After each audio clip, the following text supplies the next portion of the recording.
शरद पवार ने मारी पलटी या खुद ही बनाई थी पिक्चर, क्लाइमेक्स का आ गया खुलकर।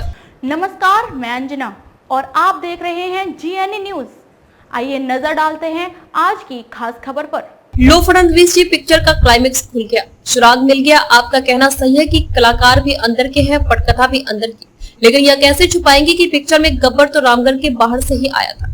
शरद पवार इस बैक या कहने वाले से कोई पूछे कि वो गए कब थे। आते जाते और दौड़ते भागते तो घोड़े हैं, सारथी तो बस बैठकर रथ हाँकता है, लगाम लगाता है। खेल रचाने वाला न कहीं आता है न कहीं जाता है, बस इधर उधर झांकता है कि उसका घोड़ा दाएं बाएं तो नहीं भागता है। वो तय करता है कि पिक्चर कहाँ शुरू होगा, कहाँ होगा इंटरवल और कहाँ क्लाइमेक्स आने वाले। शरद पवार ने एनसीपी में पिछले 4 दिनों से खेल रचाया था। अजित पवार और कुछ लोग जो रायता फैला रहे थे, शरद पवार बड़ी सफाई से उसे समेट रहे थे।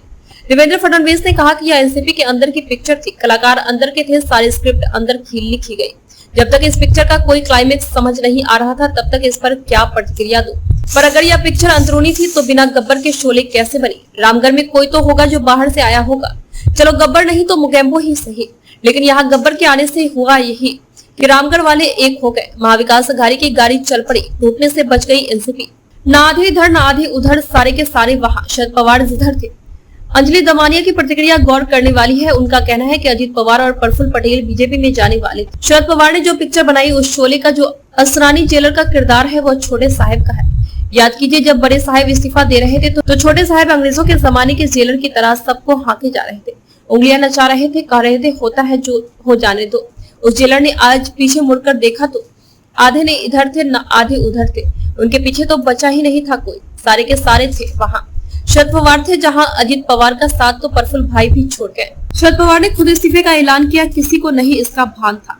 अपनी प्रेस कॉन्फ्रेंस में शरद पवार ने बताया कि उन्होंने सिर्फ अजित पवार से कहा था कि मैं रिटायर होने की सोच रहा हूँ। इसके बाद शरद पवार ने वो कमेटी भी खुद कहकर बनवाई और कहा कि नया अध्यक्ष चुन लो भाई। सारे ऐसे ऐसे लोग चुनकर कमेटी में थे जो या तो समझदार थे या वफादार थे। राष्ट्रीय कार्यकारिणी का रोल भी अहम था। समिति में सिर्फ महाराष्ट्र के सदस्य ही नहीं थे, पीसी चाको, के शर्मा, सोनिया दुहान, धीरज शर्मा, गुरजीत सिंह, फिर जैसे ऐसे नाम थे जिनमें से कोई दिल्ली का था, कोई गुड़गांव का, कोई यूपी का। इन नेताओं को अजित पवार से लेना देना क्या। रही बात कमेटी के सदस्यों की, तो जयंत पाटिल वफादार थे, प्रफुल्ल भाई समझदार थे। ऐसे ही वफादारों और समझदारों में एनसीपी बट गए, अजित पवार अकेले रह गए। लो फडणवीस जी पिक्चर का क्लाइमेक्स खुल गया, सुराग मिल गया। आपका कहना सही है कि कलाकार भी अंदर के हैं, पटकथा भी अंदर की, लेकिन यह कैसे छुपाएंगे कि पिक्चर में गब्बर तो रामगढ़ के बाहर से ही आया था। फिलहाल ठाकुर ने तो गब्बर का प्लान फेल कर दिया है। अब सीक्वल की तैयारी कीजिए, 2024 आने में अभी टाइम है। खबरों में अब तक के लिए बस इतना ही। फिर होगी आपसे मुलाकात ऐसे ही एक खास खबर के साथ।